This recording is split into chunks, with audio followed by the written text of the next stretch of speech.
Quanto ganha um analista de geoprocessamento? Para te responder, eu anotei aqui todos os salários ou remunerações que eu tive ao longo desses anos. E é importante entender que eu sempre trabalhei como PJ. Todos os valores que eu vou colocar aqui é de alguém que sempre recebeu como PJ e não como CLT. Existe um período que é de 2013 a 2015, eu fazia freelas que eram bem pontuais. Então acontecia de um mês eu ter, daí passar 2 meses e não fazer nenhum mapa, depois ter mais um mapa, passar 3 meses e assim ia seguindo. E nesse período, além de eu não saber precificar os meus mapas, eu ainda trocava eles pela passagem de ônibus. Era a referência que eu tinha. Então eu via quanto que estava a passagem naquela semana e trocava por mapa. E era assim que eu fazia. Em 2015 eu começo a estagiar e o meu primeiro salário é de R$ 180. Isso porque eu já comecei no final do mês, mas o meu contrato de estágio era para receber um valor de R$ 500 mais o vale transporte, que dava ali um pouco mais de R$ 300 só de vale transporte. Em 2015, esse valor ele começou a se juntar. Então não tinha mais separação do que era salário e do que era transporte. E aí se somou. Junto a essa soma, eu também tive um aumento. E que eu não me recordo exatamente se foi um aumento para R$ 1.200 ou R$ 1.500. Isso estava incluso o meu salário, o transporte e também o vale-refeição que eu comecei a receber. Finalzinho ali de 2016 eu me formei e eu tive um aumento para R$ 1.800. E esse valor ele ficou até 2017, só que em 2017 eu comecei a ter uma outra fonte de renda que ia complementar essa. E aí somado, né, porque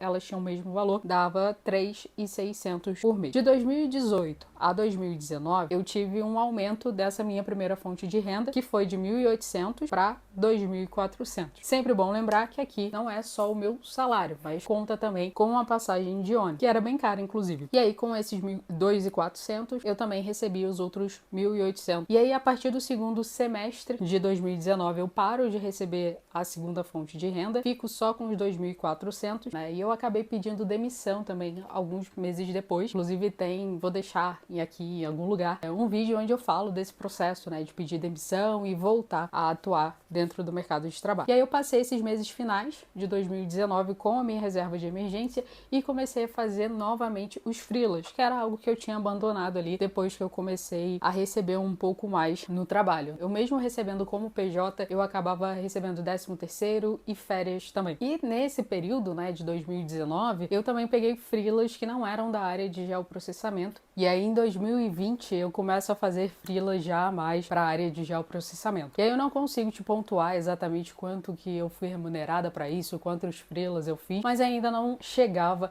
àquele teto ali de 2019, onde eu recebia 2.400. Fora isso, eu também comecei a dar consultorias e cursos, mas esses valores, né, quanto eu faturei com cursos, consultorias, eu não vou incluir aqui, porque já faz parte de um lado mais educacional. Todos os valores que eu estou te trazendo são de fato para eu atuar prestando serviços como analista de geoprocessamento. Em 2021 eu comecei a ver de fato os resultados de tudo que eu estava fazendo, as prospecções, de estar ali um pouco mais presente no LinkedIn, e eu consegui fechar um projeto muito bacana que eu tinha que fazer um conjuntinho ali de mapas para um município. E a princípio era só esse município em específico que eu estava entregando, mas quando eu entreguei para a consultoria apresentou para o cliente final, houve muitos feedbacks positivos sobre a forma como foi entregue, sobre os mapas, e isso fez com que eu tivesse outros trabalhos ali dentro desse mesmo segmento para realizar. Então foram vários outros municípios de São Paulo, outros trechos que faziam parte dessa área de estudo como um todo que eu fui fazendo. E isso começou a me trazer um pouco mais de tranquilidade. Então o primeiro que eu fiz, se eu não me engano,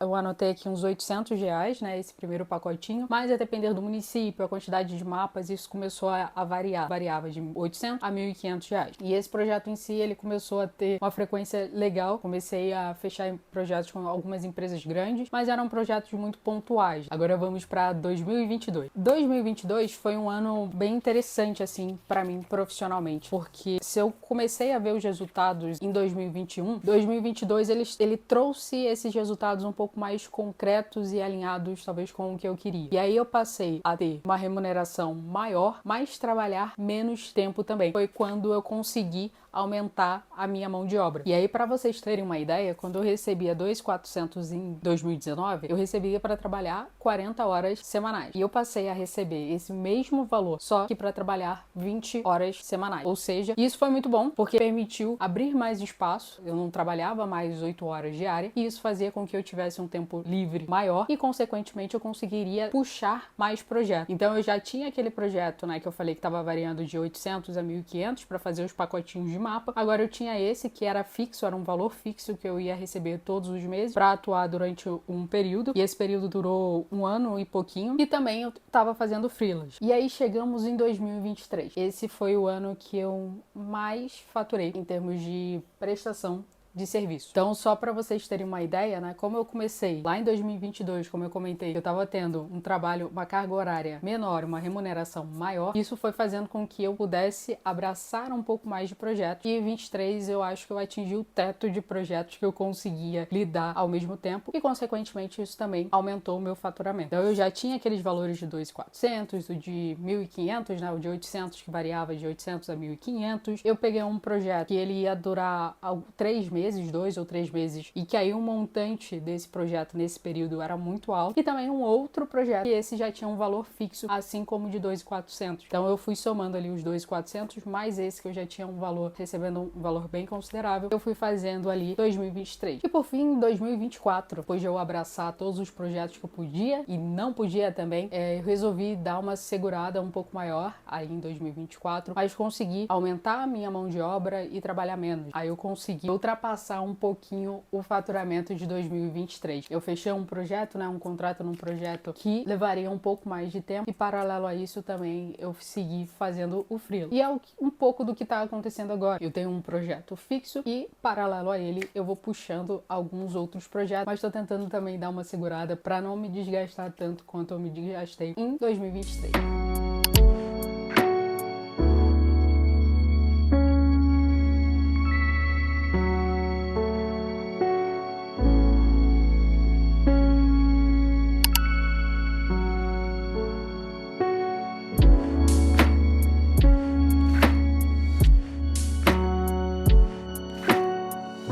Tudo que eu te contei até aqui são as minhas experiências, né? São baseados nas minhas experiências de 2013 para cá. Acontece que, como é que de fato o mercado ele tá remunerando, como que as grandes empresas dentro do setor gel, elas estão remunerando? Existe um site chamado Glassdoor. Ele é um bom site para você usar como parâmetro para conhecer um pouco mais da empresa que talvez você está buscando uma vaga, e também para ter uma média salarial de quanto que aquela empresa remunera os seus funcionários. É um site que os funcionários conseguem fazer avaliações das empresas. Tem um campo também de entrevistas, então se a pessoa passou por uma entrevista naquela empresa, eles colocam as perguntas que receberam durante a entrevista, como que foi o processo de entrevista, e isso vai te dar uma base também para você entender e se preparar. E o que eu usei agora nesse site foi justamente a questão da média salarial de um analista de geoprocessamento. No site existem vários termos para essa profissão. Às vezes está analista de geoprocessamento, às vezes está pessoa de geoprocessamento, às vezes está analista em geoprocessamento, e acaba que quando ele vai juntar e fazer essa média pode mudar um pouco mais. Uma coisa também que é interessante você saber é que esses salários eles são autodeclaráveis, né? A pessoa foi lá, fez uma avaliação da empresa e colocou quanto recebia. Isso pode variar, né? Porque a pessoa pode colocar um pouquinho mais, da mesma forma como a pessoa pode simplesmente colocar a menos. Mas eu acho que já serve de parâmetro aí para você não ficar no escuro sem saber quanto que um profissional recebe. E aí um analista de geoprocessamento